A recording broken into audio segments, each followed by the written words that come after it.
Hello guys, कैसे हो आप? आपका स्वागत है मेरे चैनल स्टडी बाय सीमा में। तो आज आपके लिए जो मैं सबसे इंटरेस्टिंग टॉपिक लेके आई हूँ वो क्लास 10th का है, साइंस का। और जैसे क्लास 10th के मैथ है वो मैंने जो सिलेबस है वो कंप्लीट करवा दिया है, उसके अपने लेके आ रहे हैं अभी इम्पोर्टेंट, मोस्ट इम्पोर्टेंट क्वेश्चन किसके? मैथ के। इसी तरह बच्चों की डिमांड से आज मैं जो लेके आई हूँ वो क्लास 10th की साइंस के मोस्ट इम्पोर्टेंट क्वेश्चन है जो अपने एग्जाम में आते हैं। तो मैं डेली एक मैथ का इंपॉर्टेंट क्वेश्चनों की वीडियो लेके आऊंगी, एक दिन साइंस के। तो आज अपने स्टार्ट करेंगे साइंस के इंपॉर्टेंट क्वेश्चन की जो एग्जाम में है वो काफी पूछे जाते हैं। क्वेश्चन है यहाँ पे लिखे हुए हैं मेरे, इनके अपने डिटेल से हल करेंगे। देखो क्वेश्चन में क्या कहा है, रासायनिक समीकरण किसे कहते हैं? अब बच्चे कहेंगे कि ये तो हमें आता है, लेकिन हर किसी को नहीं आता। क्यों? क्योंकि रासायनिक एक होती है रासायनिक अभिक्रिया और एक होती है रासायनिक समीकरण। अब देखो रासायनिक समीकरण क्या है, जब भी अपने जो रासायनिक अभिक्रिया कहते हैं उसको अपने प्रतीक के रूप में लिखते हैं, वो क्या बन जाती है? रासायनिक समीकरण। मान लो अगर मैं कार्बन की बात करूं तो कार्बन को मैं C से लिखूंगी, क्या होगा?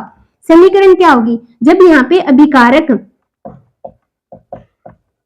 एक या दो अभिकारक मिलकर किसका निर्माण करते हैं? उत्पाद का। तो ये जो पूरी समीकरण है ये क्या है? रासायनिक समीकरण है, जिसमें अपने को जो भी इसमें तत्व यूज करेंगे, ठीक है, वो सिंबल के रूप में यूज करेंगे, वो क्या होगी? रासायनिक समीकरण। और इसकी जो करेक्ट डेफिनेशन है आप अपनी बुक में स्पेशल दी हुई है, वहां से याद कर सकते हो। ठीक है, सिंपल सी बात है।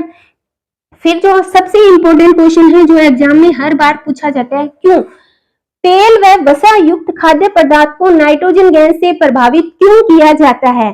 सबसे इंटरेस्टिंग हो गया, यानी और वसा युक्त जो खाद्य पदार्थ होता है उसको नाइट्रोजन गैस से प्रभावित क्यों करते हैं, किस कारण करते हैं? ठीक है, अब देखो आपने पढ़ा होगा जैसे जो चिप्स वगैरह इनकी थैली आती है, ठीक है, उसमें जो थैली है वो फ्लाउट होती है, उसमें नाइट्रोजन गैस क्यों भरी जाती है? क्योंकि जब वो बनती है ना, काफी टाइम बाद वो अदर्स अपने कस्टमरों के पास पहुंचती है, ठीक है, तो जब उसमें जो स्मेल है वो ना आए, क्योंकि जो तेली जो चिप्स वगैरह बनती है वो तेल या खाद्य पदार्थों से बनती है, ठीक है बच्चों, तो उसमें जो स्मेल है उसको दूर करने के लिए किसका उपयोग किया जाता है? नाइट्रोजन गैस है वो उसमें प्रभावित की जाती है, ताकि अपने उसको जो स्मेल है उसको अपने नष्ट कर सके। इसलिए जो चिप्स की जो थैलियां वगैरह होती है उसमें नाइट्रोजन गैस भरी जाती है, ताकि अपने किससे बच सके? विक्रगंधता, यानी अपनी विक्रगंधता से बचने के लिए। यानी तेल व वसा युक्त खाद्य पदार्थ की जो स्मेल कहलाती है ना, उस पूरी प्रोसेस को क्या बोलते हैं? विक्रगंधिता। यानी जो गंध अपने को जो अलग से स्मेल आती है, उस गंध से बचने के लिए उसमें कौन सी गैस भरी जाती है? नाइट्रोजन गैस भरी जाती है। तो आपको समझ आ गया होगा ये क्वेश्चन। आगे क्वेश्चन है, मिश्र धातु किसे कहते हैं? ठीक है, मिश्र धातु। अब धातु आपने पढ़ा है, जब धातु प्लस धातु मिलकर किसका निर्माण करते हैं? मिश्र धातु का निर्माण करते हैं। किसका निर्माण करते हैं? मिश्र धातु। यानी जब दो धातुएं मिलकर किसका निर्माण करेंगी?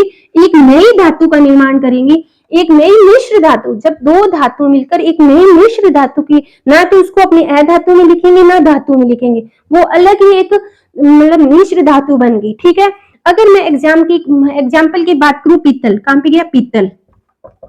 अब पीतल है, पीतल ना तो धातु है ना अधातु, ये क्या है? मिश्र धातु है। ठीक है, प्रकृति में कुछ स्पेशल ही मिश्र धातु होती है, मतलब गिनी चुनी हो सकती है, ज्यादा मिश्र धातु नहीं होती। पीतल का निर्माण किससे होता है? तांबा प्लस जिंक, यानी तांबा और जिंक, यानी कॉपर और जिंक मिलकर किसका निर्माण करते हैं? पीतल का। अगर इसकी याद करने की अगर मैं ट्रिक्स बताऊं, क्योंकि ये जो पीतल है इसका एग्जाम में पीतल और कांसा, ठीक है, दो मिश्र धातु, एक होगी पीतल, एक होता है कांसा। अब पेपर में एग्जाम में क्वेश्चन कैसे आएगा कि पीतल किस दो धातुओं से मिलकर बनी होती है, या कांसा किन दो धातुओं से मिलकर बना होता है, वो चीज आपको। पीतल होता है तांबा प्लस जिंक, और कांसा टिन प्लस तांबा। ठीक है, जो कांसा होता है वो टिन प्लस तांबा सा। अब इसकी मैं शॉर्ट ट्रिक्स बताती हूँ, क्योंकि आपको बच्चों को याद नहीं रहेगा कि पीतल किससे बनता है और कांसा किससे मिलकर बना है। तो इसकी जैसे पीतल है तो आप ट्रिक्स याद रखना, पिताजी, पी से पीतल, ता से तांबा, जी से जिंक। पी से पीतल, ता से तांबा और जी से जिंक, यानी पिताजी, पीतल तांबा प्लस जिंक। ये शॉर्ट ट्रिक्स है, आई होप किसी ने वही बताई होगी इसको अच्छी तरह। अब अगर मैं कांसा की बात करूं तो इसकी टिक क्या होगी, टी का ता। टिन, क से मतलब कांसा, कांसा किसे मिले, टिन प्लस तांबा, टिन प्लस तांबे से क्या बनता है, कांसा बनता है। ये दो मिश्र धातु, एक होती है स्टील भी होती है, एक स्टेनलेस भी होती है। ऐसे 5-7 मिश्र धातु होती है जो किन किन चीजों से बनी है। मैं आपके लिए स्पेशल मिश्र धातु की भी एक टॉपिक लेके आऊंगी जिसमें कौन सी मिश्र धातु है किन धातुओं से मिलकर बनी होती है।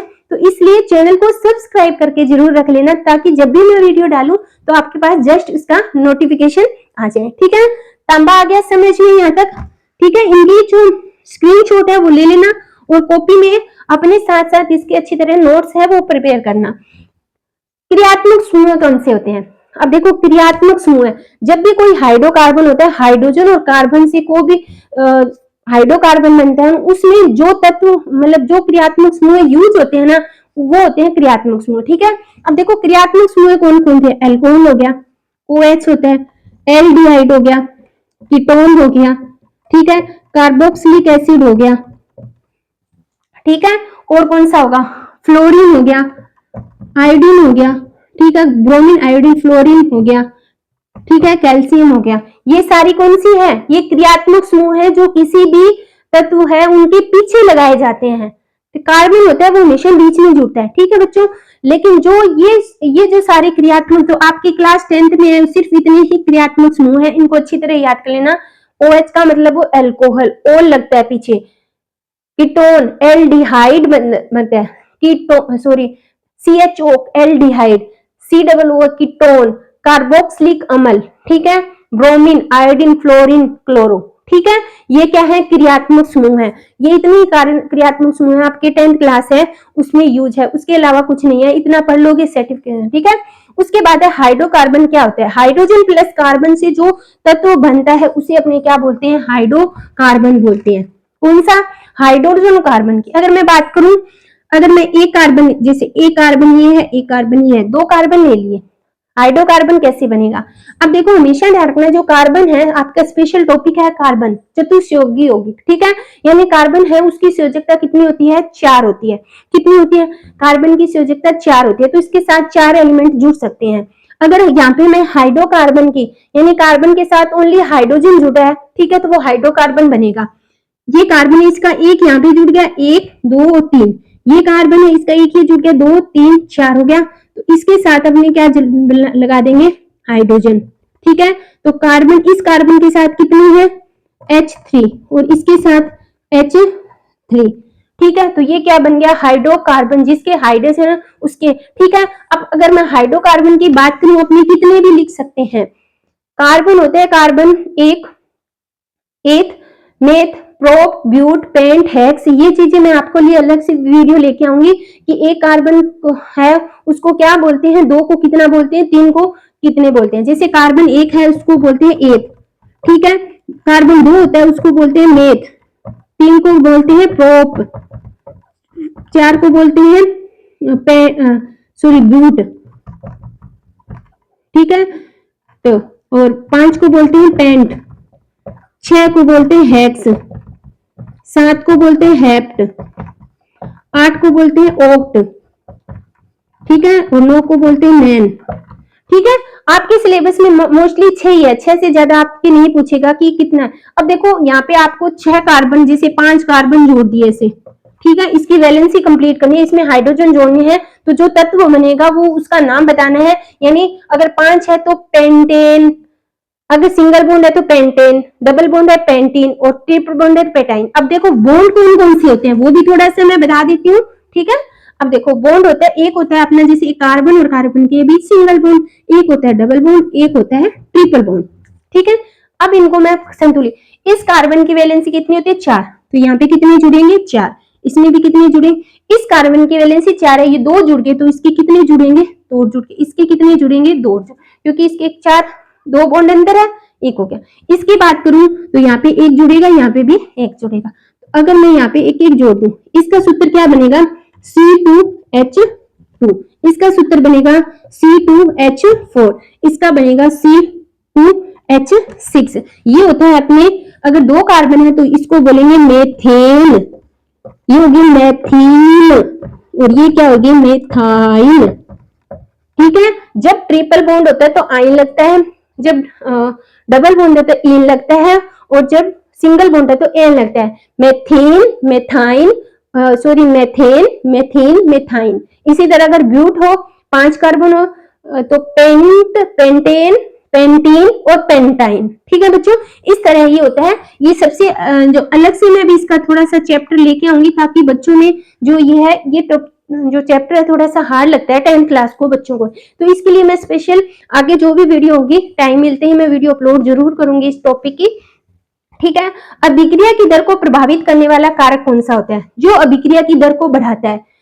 फर्स्ट लेसन है रासायनिक अभिक्रिया और समीकरण है, उसमें अपने ने रासायनिक अभिक्रिया क्या होती है, ठीक है, और उसमें जो अभिक्रिया में भाग लेते हैं उसको क्या कहते हैं, जो नए पदार्थ बनते हैं उसको, जो अभिक्रिया में भाग लेते हैं उसको बोलते हैं अभिकारक, और जो अभिक्रिया में नया पदार्थ बनता है उसे बोलते हैं उत्पाद, और जो अभिक्रिया की गति को बढ़ाती है या कम करती है उसे बोलते हैं उत्प्रेरक। क्या बोलते हैं? उत्प्रेरक। जो अभिक्रिया की दर को प्रभावित करती है, अभिक्रिया धीरे हो रही है या अभिक्रिया जितनी तेज हो रही है, वो उसके उत्प्रेरक पे डिपेंड करता है। ठीक है बच्चों, आगे वाला है ओम का नियम क्या है, कौन से चैप्टर से है? विद्युत वाले से। इसके लिए मैंने स्पेशल भी वीडियो डाली है, स्पेशल ओम के नियम से मैंने एक वीडियो अपलोड किया है, तो वहां पे आप वॉच कर सकते हो। वैसे मैं यहाँ पे क्वेश्चन लेके आया तो मैं यहाँ पे भी आपको जरूर समझाऊंगी कि ओम का नियम क्या है। अभी इसको अपना थोड़ा रब कर लेते हैं, क्योंकि जो ओम का नियम है वो थोड़ा सा बड़ा है। ठीक है, अब अपने करेंगे आगे वाला जो अपना क्वेश्चन है वो क्या है, ओम का नियम। ठीक है बच्चों, अब देखो ओम का नियम क्या था। ओम नामक एक साइंटिस्ट था, ठीक है, उसने अपने नाम से एक नियम दिया था जिसे अपने क्या बोलते हैं, ओम का नियम। उसने क्या कहा था, किसी भी विद्युत तार में प्रभावित किसी भी विद्युत तार में उत्पन्न विभवांतर है उसमें प्रभावित होने विद्युत धारा के समानुपाती होता है। क्या बोला था? किसी भी वोल्ट तार में, वी का मतलब होता है विभवांतर, उसमें प्रभावित होने वाली विद्युत धारा के क्या होता है, समानुपाती होता है। ठीक है, V समानुपाती I। जब अपने समानुपाती का निशान हटाते हैं कुछ ना कुछ नियतांक आता है। ठीक है, यानी समानुपाती का निशान हटा दिया तो एक सिंबल आता है capital R equal to I। जो कैपिटल R है ये क्या होता है, प्रतिरोध होता है। प्रतिरोध का मतलब होता है जब कितना भी विभवांतर है उसमें प्रभावित होने वाली धारा का जो विरोध करता है उसे अपने क्या बोलते हैं, प्रतिरोध बोलते हैं। ये सिंबल आता है प्रतिरोध, और प्रतिरोध का जो मात्रक होता है उसे अपने बोलते हैं ओम, और इसको अपने ऐसे लिखते हैं। ठीक है, यानी ओम ने जो अपना एक मात्रक दिया था प्रतिरोध, उसका जो एक सिंबल दिया था प्रतिरोध, उसका जो मात्रक है वो अपने नाम से लिख दिया। क्या लिख दिया? ओम लिख दिया। यानी इसने कहा था कि किसी भी चालक तार में विभवांतर है उसमें प्रभावित होने वाली विद्युत धारा के समानुपाती होता है। जब समानुपाती का निशान हटाते हैं तो वहां एक सिंबल आता है आर, जिसे अपने बोलते हैं प्रतिरोध। ठीक है, और जो प्रतिरोध का मात्रक होता है वो होता है ओम। ठीक है, अब देखो ये क्या है, वी। वी का मतलब क्या है, चालक तार में उत्पन्न विभवांतर और चालक तार में उत्पन्न विद्युत धारा। ठीक है, और एक क्या है, आर है। आर का मतलब है प्रतिरोध। अब एग्जाम में सिर्फ आपको प्रतिरोध इतना ही लिखना है, ओम का नियम। अब इसको थ्योरी के रूप में लिख सकते हो कि किसी चालक तार में विभवांतर द्वारा विभवांतर है उसमें प्रभावित होने वाली विद्युत धारा के समानुपाती होता है। ये सिर्फ ओम का नियम है। ठीक है, ये चीज अपने जो अपने इस टाइप में लिखेंगे उसमें सिद्ध करेंगे कि आर क्या होता है वो। अब देखो विभवांतर है, विभवांतर का मात्रक क्या होता है, वोल्ट होता है। धारा का मात्रक क्या होता है, एम्पियर होता है। ठीक है, और प्रतिरोध का मात्रक क्या होता है, ओम होता है। ये होता है अपना ओम का नियम। ठीक है, इसको मैंने अच्छी तरह एक्सप्लेन, अलग सी वीडियो, वैसे तो ये इतने ही है, लेकिन थोड़ा सा अगर आपको डिटेल से भी और जानना है तो मैंने स्पेशली इसके लिए ओम के नियम की भी वीडियो वहां पे अपलोड की हुई है, तो आप वहां से जाके वॉच कर सकते हो। ये इंपॉर्टेंट अपने साइंस के क्वेश्चन है, आगे भी अपने इस तरह इंपॉर्टेंट क्वेश्चन लाते रहेंगे ताकि बच्चों की अच्छी तरह वो प्रिपरेशन होती रहे। अगर वीडियो अच्छी लगे तो लाइक जरूर करना, मेरे चैनल को सब्सक्राइब करना और इस वीडियो को अपने स्टडी ग्रुप में ज्यादा से ज्यादा शेयर करना। थैंक यू बच्चों।